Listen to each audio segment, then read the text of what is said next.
नमस्ते नमस्ते प्रभो कर्मजेता, नमो देव अरहंत सन्मार्ग नेता। नमस्ते नमस्ते प्रभु शुद्ध रूप, नमो सिद्धिदाता सदा सिद्ध भूप। नमस्ते नमस्ते गुरो संघ शास्ता, नमो देव आचार्य वात्सल्य दाता। नमस्ते नमस्ते उपाध्याय नामी, नमो धर्मदानी, नमो ज्ञान स्वामी। नमस्ते नमस्ते सुधी साधु सारे, करे साधना जो भव से तिरावे। नमस्कारी पांचों पदों का सदा ही, हरे पाप आनंद मांगल्यकारी। नमस्ते नमस्ते गुरु गुरणी माता, दिखाते हैं सतपथ देते हैं साता। गुरु गुरणी शरणा सदा उपकारी, सदा हितकारी हे आनंदकारी, सदा हितकारी हे आनंदकारी।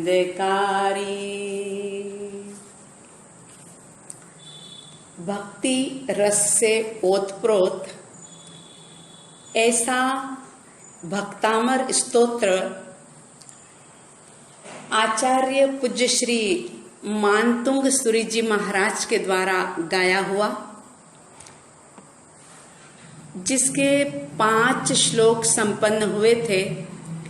आइए छठा श्लोक प्रारंभ करते हैं। अल्प श्रुतं श्रुतवतां परिहास धाम, त्वद्भक्तिरेव मुखरी कुरुते बलान् माम्। यत् कोकिलः किल मधौ मधुरं विरौति, तच्चारुचाम्रकलिका निकरैकहेतु।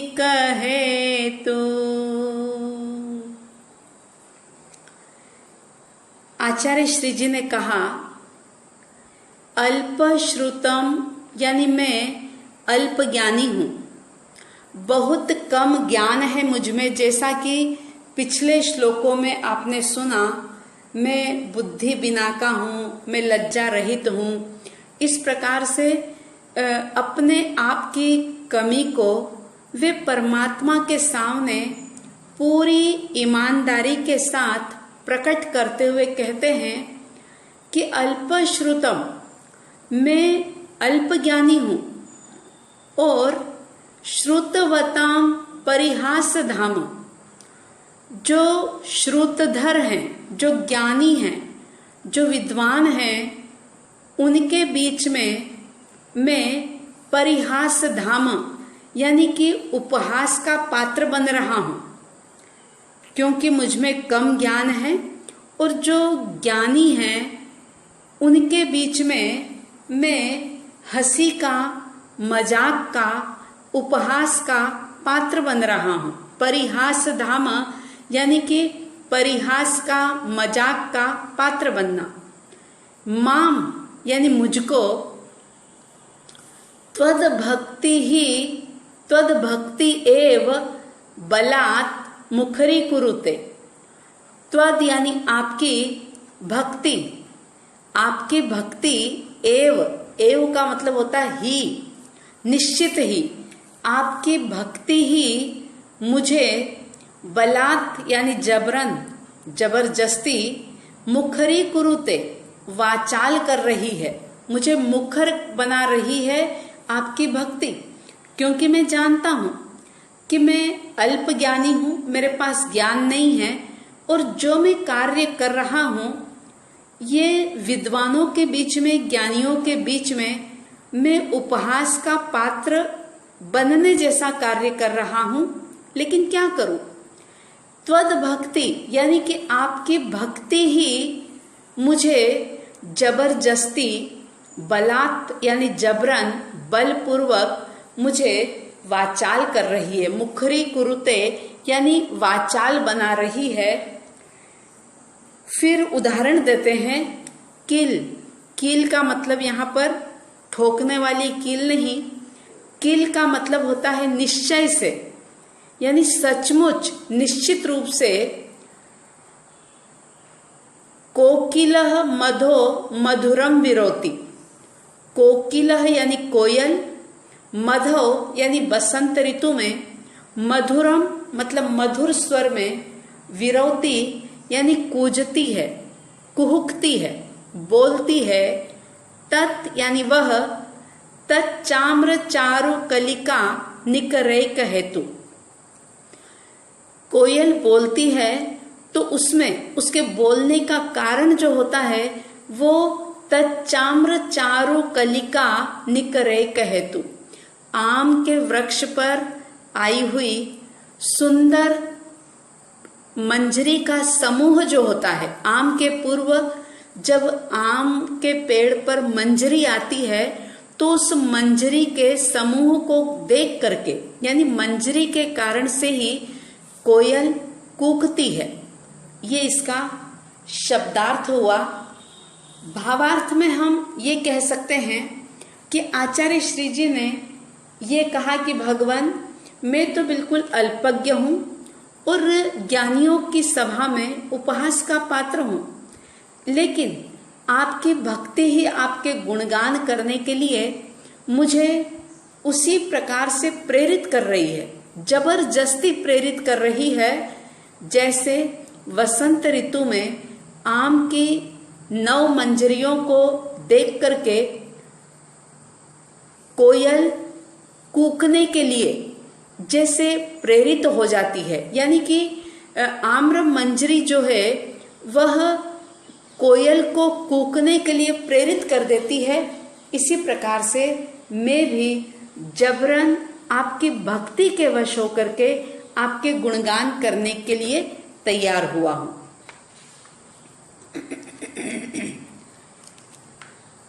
कहने का अभिप्राय इस प्रकार से है कि इस संसार के अंदर जहां कहीं भी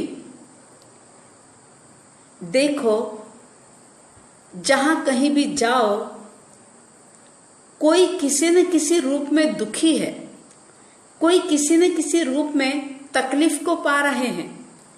सिर्फ और सिर्फ परमात्मा स्वरूप ही एक ऐसा स्वरूप है, आत्म स्वरूप ही ऐसा है, भगवत्ता ही एक ऐसी अवस्था है जिनके चारों तरफ सिर्फ आनंद ही आनंद, प्रसन्नता ही प्रसन्नता होती है। और आपने कभी गौर किया हो तो लोगस के पाठ में भी आप हम सब बोलते हैं तीर्थयरा में पश्यन्तु, यानी तीर्थंकर परमात्मा मुझ पर प्रसन्न हो। तीर्थंकर परमात्मा की प्रसन्नता, उनका आनंद हम सबको प्राप्त हो।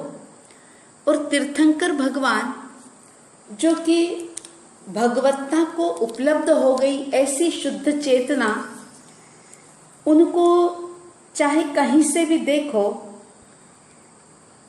हम पाते हैं कि उनके चारों तरफ सिर्फ आनंद आनंद, खुशी, प्रसन्नता ही प्रसन्नता है।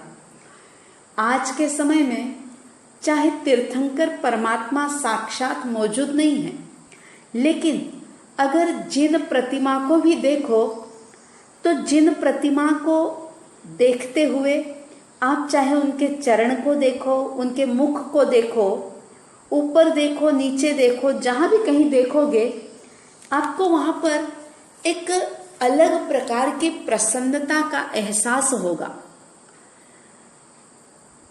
अगर जिन प्रतिमा को देख करके या तीर्थंकर परमात्मा की भक्ति करते हुए, स्तुति करते हुए, फिर चाहे वो भक्तामर के रूप में हो, चाहे वह लोगस्य के पाठ के रूप में हो या 65 या छंद के रूप में हो, किसी भी प्रकार से, किसी भी माध्यम से जब हम परमात्मा की स्तुति करते हैं, उनका स्मरण करते हैं, और यदि हमें आनंद का अनुभव नहीं होता, प्रसन्नता हमें महसूस नहीं होती, तो समझ लेना कि निश्चित रूप से कहीं ना कहीं हमारी भक्ति में कमी है।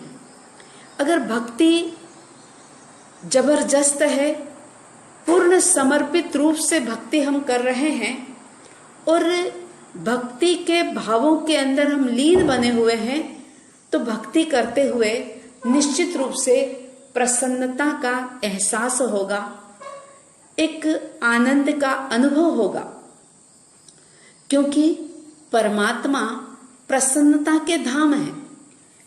और प्रसन्नता के धाम का यदि स्मरण करो, जो पूरे प्रसन्नता से, आनंद से सराबोर हैं, ऐसी चेतना का स्मरण करो या उनके सानिध्य को प्राप्त करो, तो निश्चित रूप से प्रसन्नता मिलेगी।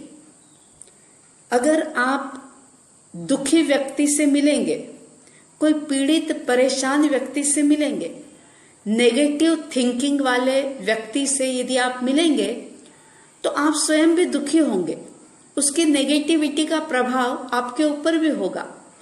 और अगर प्रसन्न धाम का साथ करेंगे, कोई खुश मिजाज व्यक्ति से मिलेंगे, आनंदित व्यक्ति से मिलेंगे, तो वो प्रसन्नता हमारे भीतर से प्रकट होगी। सानिध्य चाहे किसी का भी हो, लेकिन यदि प्रसन्न व्यक्ति है तो हमारे भीतर से प्रसन्नता होगी। ये आप और हम अपने व्यवहारिक जीवन के अंदर कई बार अनुभव करते हैं। अगर रात दिन शिकायत करने वाले व्यक्ति के साथ बैठो, उठो, उसकी बातें सुनो, तो हमारे मन के अंदर भी वैसे ही भाव प्रकट होते हैं।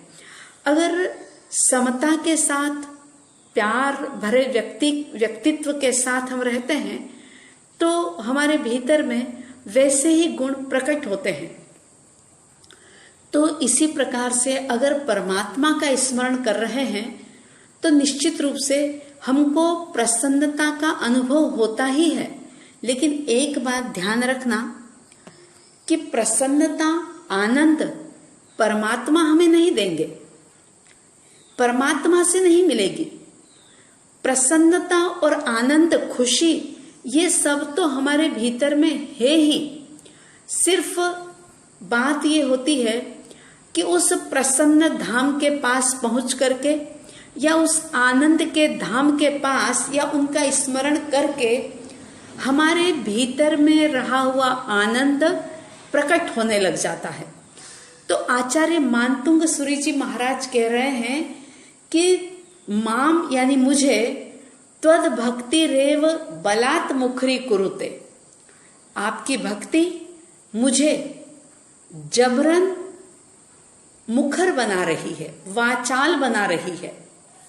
माम का मतलब सिर्फ मानतुंग सूरी जी महाराज ही नहीं, ये बात उन्होंने चाहे अपने लिए कही हो, लेकिन अगर हम भक्तामर स्तोत्र का पाठ करते हैं तो उस समय अपने भीतर में ये भाव अनुभव में आना चाहिए कि मेरे अंदर भी ज्ञान नहीं है, मुझ में भी इतनी शक्ति नहीं है, मैं भी अल्पज्ञ हूं, लेकिन हे भगवान, आपकी भक्ति मुझे मुखर बना रही है।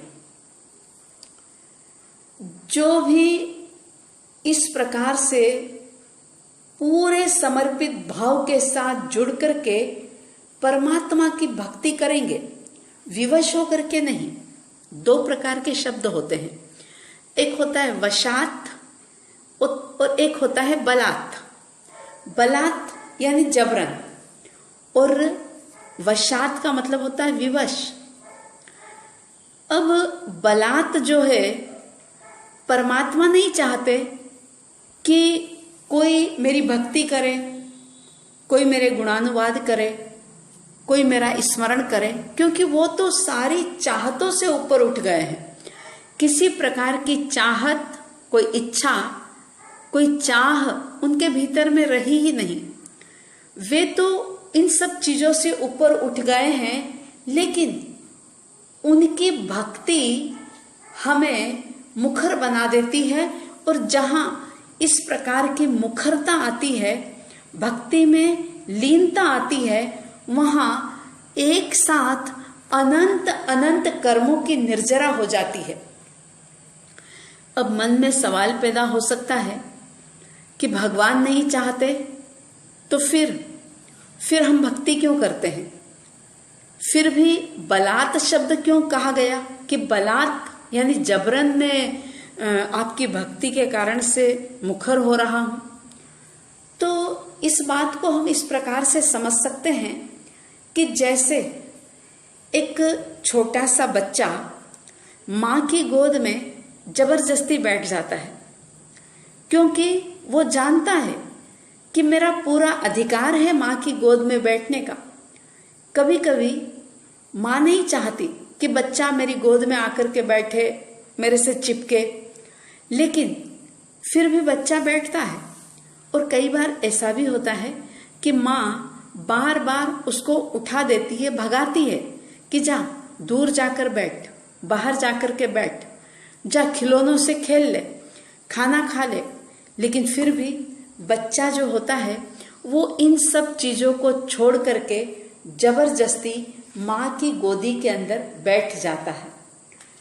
तो मतलब ये कि ऐसे ही परमात्मा के ऊपर, परमात्मा जो कि एक वात्सल्य का सागर है और उनके अंदर अपार वात्सल्य की धारा बह रही है, और हम एक छोटे बच्चे की तरह हैं। मां की तरह है परमात्मा, और जैसे बच्चा जबरन मां की गोद में बैठता है पूर्ण अधिकार के साथ और मां के वात्सल्य को प्राप्त करता है, इसी तरह से हम भी भक्ति करते हुए, परमात्मा का स्मरण करते हुए उस आनंद का अनुभव करते हैं जो आनंद हमारे भीतर में मौजूद है।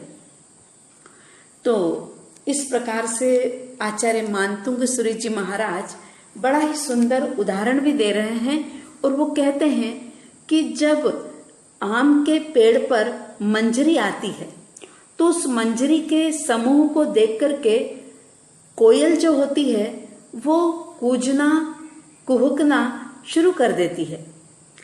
और मधु शब्द का अर्थ होता है वसंत ऋतु। अब सोचिए कि कौन कोयल को कहने जाता है, कौन उसे सूचना देता है, कौन उसे फोन करता है कि वसंत ऋतु आ गई है।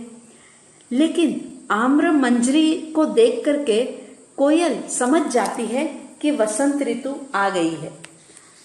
और जैसे आम्र मंजरी को देख करके कोयल कूकना प्रारंभ कर देती है, ऐसे ही परमात्मा का ध्यान करते हुए, परमात्मा का स्मरण करते हुए, उनकी भक्ति करते हुए जबरन व्यक्ति मुखर हो जाता है।